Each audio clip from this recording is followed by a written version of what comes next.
Good evening, folks, and welcome back.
Happy Sunday. Today is Sunday, October 24th. I am Samantha, your host, and I am thrilled, as always, to share this week's show with you.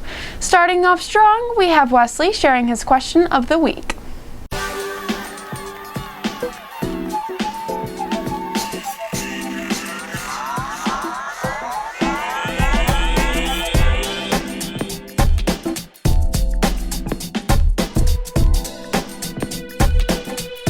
Monty, what is one show that you recommend? I'd recommend Star Wars: The Clone Wars, mostly because after watching the movies, they're I want more Star Wars content, but obviously there's no more movies, so watching The Clone Wars is a nice way to get away from live action and just see a new point of view on the Star Wars universe. All right, awesome. Caden, what is one show you recommend? One show I would recommend is Friday Night Lights, because it is relatable for teens, because it's about a high school football team, and I just think it's a great show. Awesome, thank you. James, what is one show you'd recommend? JoJo's Bizarre Adventure, because it is peak fiction. Alana, what show would you recommend? Breaking Bad. How come? It's the best show ever made. Natalie, what show would you recommend? Dance Moms. Sophia, what show would you recommend? Criminal Minds. How come? It's very good. Tessa, what's one show you'd recommend? One show that I would recommend is Dickinson on Apple TV. It is about Emily Dickinson, and it uses very modern music and language, but in the 1900s setting. So. Awesome. Diana, what's one show you'd recommend? I would recommend, a movie I would recommend would be The Hate U Give, because I thought it was pretty relevant and made me think about society. Awesome. Aria, what's one show you'd recommend? Anything involving tiny houses. Dahlia, what's one show you'd recommend? Anything HGTV. Aaliyah, what show would you recommend? I recommend Dawson's Creek, How come? because it's in the 90s and their outfits are perfect. Awesome. Thea, what's one show you'd recommend? I gotta recommend Avatar: The Last Airbender. Favorite show of my childhood. I rewatch it all the time now. It instills a lot of good values. It's fun. Awesome.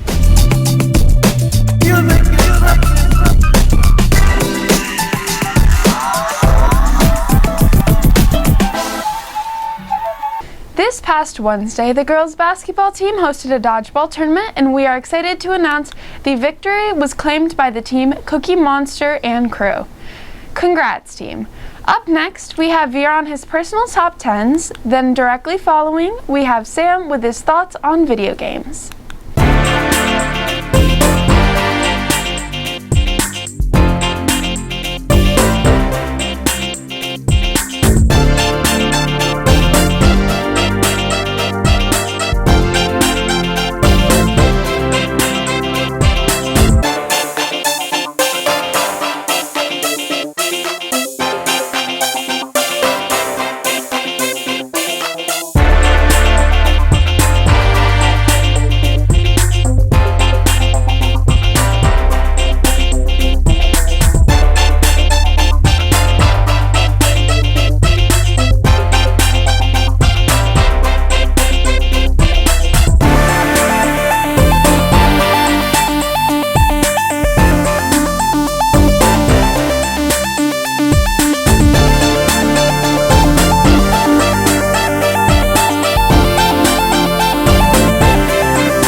Are you a big Halloween fan, or just looking for an excuse to hang out with friends? I know I sure am. If this sounds like you, there will be a Halloween Horror Night on October 29th taking place at the Memorial Park in Great Barrington. Free food, warm drinks, a scary movie, and a photo station will all be present. Check out the posters for more information. All right, Clementine and Quimby take us away with Adventures of the Little Guy. Today, we're going to switch it up a little and check out Sarah's Fairy Tales of Old following after.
Hello, and welcome to Fairy Tales of Old, where every week we discuss and introduce an old fairy tale that's not as well known, and review it as well as provide possible facts.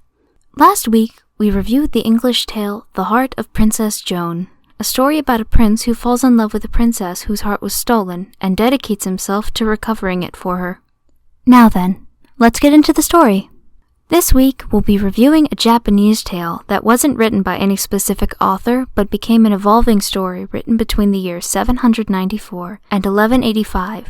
To those who know it, the most commonly used title is The Straw Millionaire. In the story, we're introduced to a hard-working peasant in debt named Daitsu no Suke, who prays to the goddess of mercy, Kanon, to give him some money. He prayed for many days until one day he heard the voice of Kanon speaking to him. She told him that as soon as he were to leave the temple, he should take with him the first thing he were to touch and travel west. As soon as he left the temple, he tripped and fell. His hand landed upon a piece of straw. It seemed useless to carry with him, but he picked it up anyways. He continued along the path, and a horsefly suddenly appeared and began to buzz around his head. He grabbed the horsefly and tied it to the end of the piece of straw as something to amuse himself with. A young boy spotted him doing this and approached him very excitedly, asking if he could have the straw and horsefly. Daitsu no Suke agreed, and in return the boy's mother gave him 3 oranges. After this encounter, Daitsu continued further along until he came across a young woman who asked if he had any water because she was very thirsty. He gave her the mandarin oranges, and in return he was given a very fine piece of cloth. He was very excited to receive such a trade and continued happily along the path until he found a man on the side of the road with a sick horse. The man told him he was on the way to the market to trade his horse for some cloth, but the horse stopped walking for some reason. Daitsu offered him the cloth in exchange for the sick horse, and during the night nurtured the horse back to full health. Now, with a new steed in his possession, he rode it further along the path until he came upon a man who was in the process of closing down his house to prepare for a journey. The man saw Daitsu riding the horse and said, "Could I trade you my house and field for your stallion? I'm about to venture on a very long trip, and I don't have the strength to walk the whole way myself." Daitsu agreed and was completely ecstatic that one horse could turn into a house and field. By the end of all of this, Daitsu became very rich off his newfound home, and since all of this came from the beginning just starting with a small piece of straw, the locals took to calling Daitsu no Suke the Straw Millionaire. There are many different versions of the story since it's evolved so much. There's a version where he wasn't a peasant but instead a soldier. There's also an ending where he gains a mansion and marries a millionaire's daughter. This story here I found easiest to produce, so I'd recommend reading it for yourself if you're interested. It's a great child's tale and very well crafted. It's also believed that the temple mentioned at the beginning of the story is a real temple in the Nara prefecture of Sakurai City in Japan, as it holds a statue of Kannon, the goddess of mercy. Well, I hope you enjoyed this week's story, and I'll see you next time on Fairy Tales of Old. In conclusion of the Student Council voting, we have learned Liam Becker and Arthur Labrie are our new school co-presidents. Congratulations to them. Next up, Christopher is showing us what's up in the art room.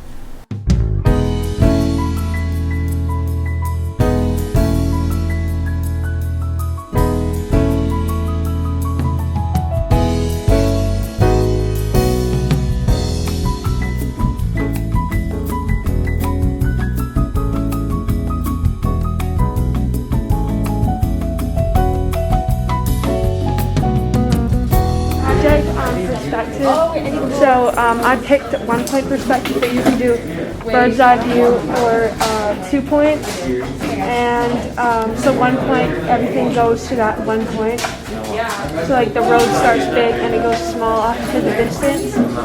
And this is the picture that I'm using. It's just a road and it looks like, a hot and dry place. And yeah, I'm doing like the railing or the lampposts and stuff, but not quite done with those because I gotta start off big and go smaller so that it looks like they're all going to that 1 point.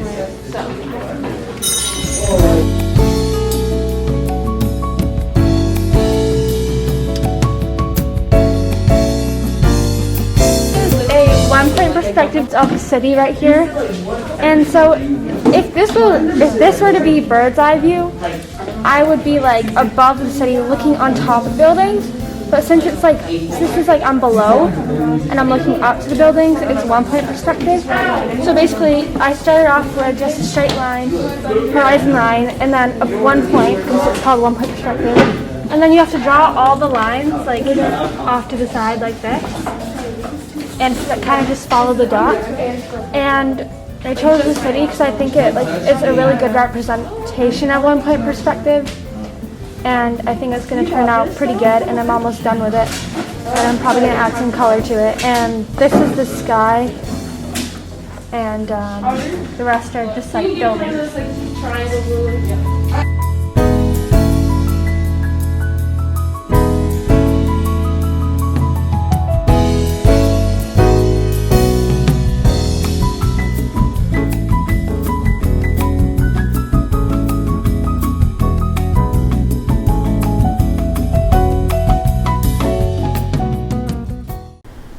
This past Friday, Monument students traveled to downtown Great Barrington to participate in the annual Halloween window painting. If you happen to be around, take a look at the beautiful artwork by your classmates. Good work to everyone who applied and participated. Julia is back this week, therefore, so is the current events segment. Shortly after, we have national sports news by Caden.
Coming up quickly, November 3rd will be the closing of our first quarter.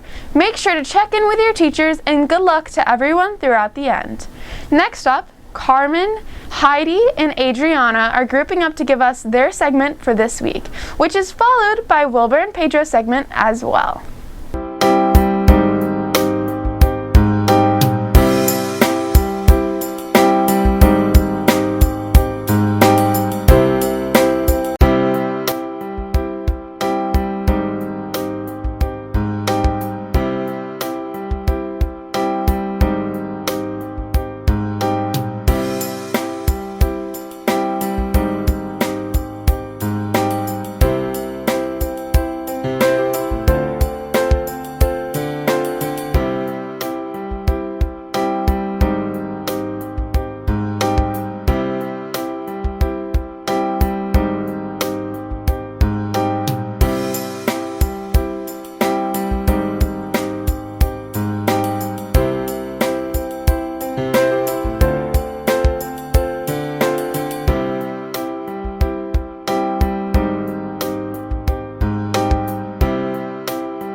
Alright, let's check out the lunch options. This time we have a full week ahead. Starting off strong on Monday, we have grilled cheese sandwiches. Tuesday follows with cheese lasagna and a dinner roll on the side. Wednesday is serving beef tacos. To finish off the week, on Thursday there will be clam rolls and Friday stuffed crust pizza. Last but not least, we have Mia and Dakota bringing us their opinions on this week's TV show reviews.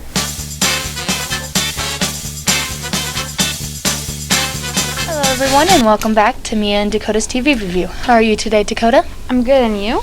I'm good. Today we'll be talking about a kid show that is mostly for kids, but most high school students watched it. It's a musical and it's called Julie and the Phantoms. The show is about a boy band in 1995 who died right before the concert. 25 years later, they end up in a teenage girl's garage who couldn't play or sing anymore since her mother passed a year ago. Her mother was the person who got her into music, and losing her just didn't feel right to play. The girl was named Julie. She was struggling with her school life since she was in the music program and didn't sing. She was being kicked out of it. At the end of episode 1, she was able to sing again, yet it was too late to get back into the program. A character named Luke told her to surprise the whole school at the pep rally. At the pep rally, she started singing and the boys joined her. All of a sudden, while singing, the boys can be seen, and heard. They became a band, and challenges started coming up like teenage girls and other ghosts. The cast is Julie, played by Madison Reyes, Luke, played by Charlie Gillespie, Reggie, played by Jeremy Shada, and Alex, played by Owen Patrick Joyner. The show is really good. Even though it is meant for kids, it has a lot of emotions. The show has a lot of heartbreak. Since the boys have passed away when they were young, they left families behind. There is one song called Unsaid Emily. It's Luke's song to his mother. The whole scene was very emotional. They also had so many wholesome friendships, like Julie and Flynn. Flynn was played by Jana Marie. They have been friends forever and stick with each other through thick and thin, even when one can see a ghost and the others can't. The boys also have a great friendship, and the band has been friends for so long that they bond. The bond that they've made is untouchable, and no one can break it, even when things get different for things. The bonds that they have are very relatable to high school friendships. Even though you can have toxic friends, you can always have a couple that will stay with you through thick and thin. They also had a romance between Luke and Julie and Alex and Willie. Willie is a ghost who was part of the Caleb's crew. Caleb is the evil ghost who tried to take their powers. Willie and Alex got along right from the start and hung out for the entire show, while Luke and Julie's connection was there before, but they only thought of each other as friends. But as they continued to write music with each other, and their bond got stronger and stronger till it was undeniable. The songs they sing are really catchy. There are 8 episodes, and each episode includes 1 or 2 songs. I would recommend the show if you have younger siblings or you just like cute musical shows. You can find it only on Netflix. Thank you for watching. See you next time. Thank you, you two. What a great segment to consecutively end with. Thank you to everyone with your continued support, and please, as always, email us your suggestions. The email to contact us will be monument.tv2021@gmail.com. So that wraps up this week, but we have a great lineup for the next week as well, so make sure you tune in next week, same time, same channel. This has been Samantha from MMTV, signing off.